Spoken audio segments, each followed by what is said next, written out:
મારું નામ છે રાયાભાઈ ગઢવી. હું રાવસર ગામનો રહેવાસી છું. આજે નેશનલ હાઈવેથી જોડતો રોડ છે લાખાબાવર, વાવબેરાજા, ચાપાબેરાજા, મસીતિયા અને દરેડ નીકળે છે. એ રોડની મંજૂરી માટે ગયેલ છે.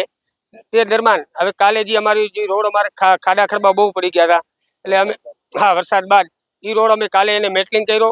અંદાજિત કિલોમીટરથી 1.25 કિલોમીટર 5-6 કલાક મહેનત કરી અને જેસીબી ઉપર રોલિંગ કર્યું અને 10-15 જણાના ભંડોળથી અમે કર્યો છે રોડ.